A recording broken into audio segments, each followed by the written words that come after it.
A ship in harbor is safe, but that's not what ships are built for. There are specific quotes that have a profound impact on you, and this quote by author John Shedd is one of those for me. If you don't know me, my name is Josh Massey.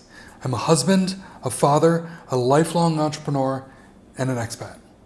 I've been quietly working on a project for a while, and I'm ready and excited to share it with the world today. But first, a little background.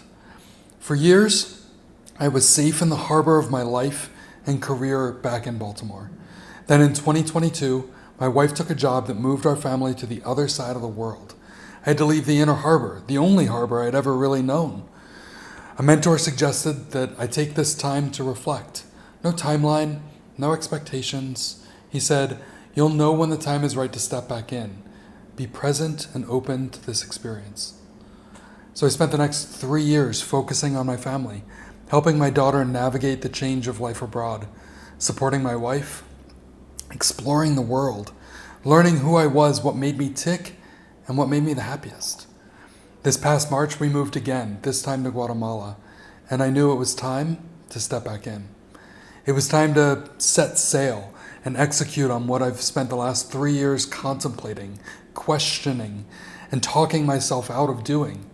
Imposter syndrome is a real thing, and at the end of the day, it's just the fear of leaving the harbor and sailing into the unknown.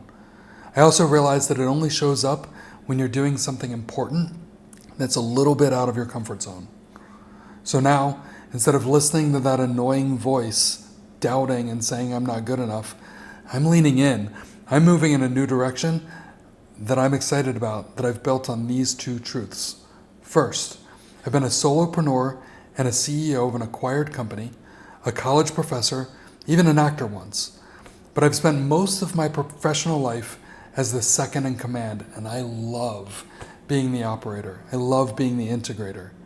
When I was younger, I preferred being the lighting tech or the staging manager over being on stage.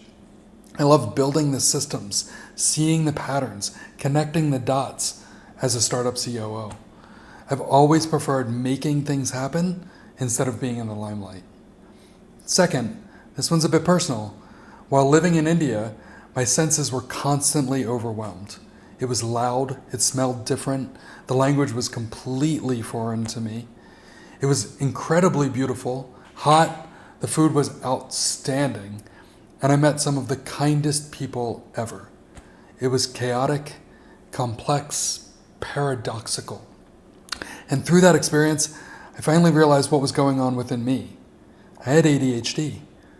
Now this might have been obvious to others, but it caught me completely off guard. I had taught kids with ADHD, worked with plenty of entrepreneurs who are neurodivergent, but suddenly my entire life made sense. I realized that I had instinctively built systems that allowed me to thrive at university or to succeed in the high-pressure role of COO, despite how my brain was wired. It goes a bit deeper. When I was running a venture-backed company, I felt the loneliness, the expectation to always have the answers, the burden of being the no person. I struggled with the idea tornado from my co-founding visionary and the constant stress over role clarity. And when I looked for help, there was no safe harbor for me. The only COO-specific group I could find required a $5 million annual recurring revenue. While we were a fast-growing startup, we were nowhere near that. And regardless, my team often referred to me as the anchor of the company.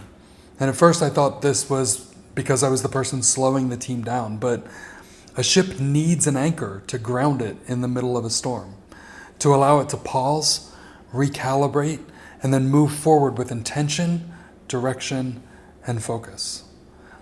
And this is what I want to do for others.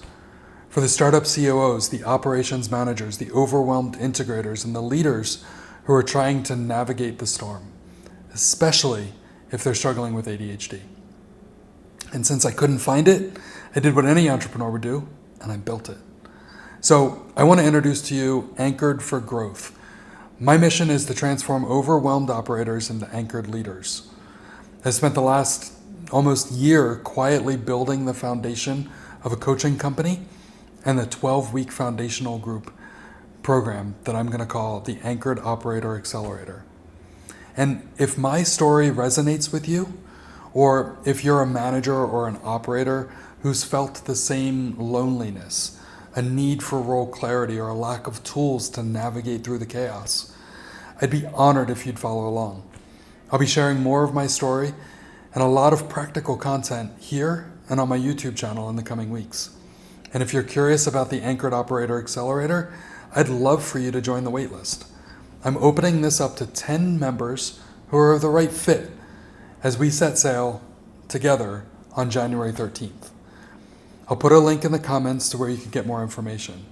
But for now, I just wanted to say that I'm incredibly grateful for all of you who have helped put wind in my sails, continuing to support my journey. I'm excited for this next phase and eager to help others grow. Thank you so much. I look forward to chatting with you next time. Take care.